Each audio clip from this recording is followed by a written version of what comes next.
Bienvenue dans les environs de Barcelone, à Montserrat, une magnifique montagne malheureusement cachée par la brume. Mais on n'est pas venu là pour parler météo, plutôt pour essayer le nouveau Kia Sportage, la 4e génération. Il a pour rôle de remplacer un modèle apparu en 2010 et vendu à 42 000 exemplaires rien qu'en France. Et comme lui, il est garanti 7 ans et il est fabriqué en Europe, en Slovaquie. Le nouveau Sportage s'inspire de son prédécesseur, on le voit notamment au niveau de la découpe des vitres arrière, mais il s'est allongé de 4 cm pour atteindre désormais 4,48 m. L'empattement aussi a été revu à la hausse de 3 cm. Qui dit empattement allongé dit souvent augmentation de l'espace aux jambes à l'arrière. Là, il n'y a pas grand chose, quelques millimètres seulement. Toutefois, on est à l'aise, notamment avec une garde-toit généreuse et une banquette qu'on peut incliner.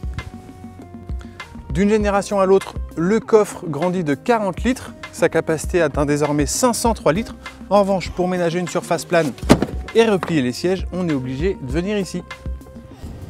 On est bien installé à bord du nouveau Sportage, mais ça c'était déjà le cas dans la précédente génération, à laquelle on reprochait justement une insonorisation imparfaite. Donc là aussi, ça a progressé, mais c'est toujours pas une référence en la matière, ça grogne un petit peu lorsqu'on accélère fortement.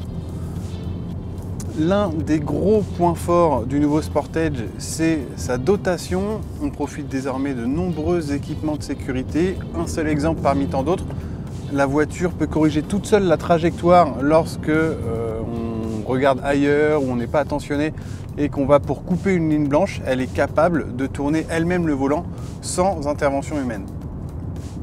Bien entendu, le Sportage est proposé avec 4 roues motrices et en boîte automatique. Mais pour nous, ce n'est pas le cas aujourd'hui. On a la version d'accès, je dirais, le diesel le plus accessible. C'est un 1,7 litre CRDI de 115 chevaux qui débute à 25 000 €. Les performances, évidemment, ça reste assez modeste, mais le moteur se fait facilement pardonner parce que son couple maxi, qui est de 280 Nm, est disponible dès 1250 tours minute. Donc forcément, on a une disponibilité et on n'a pas besoin de rétrograder sans arrêt lorsqu'on veut relancer. Côté confort, c'est très bien, globalement, il n'y a pas à se plaindre, c'est assez moelleux.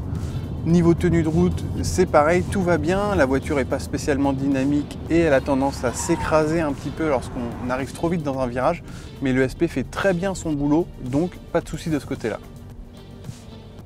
A bientôt sur Automoto et n'hésitez pas à vous abonner à nos pages Facebook, YouTube ou Dailymotion. Allez hop, on clique, allez salut!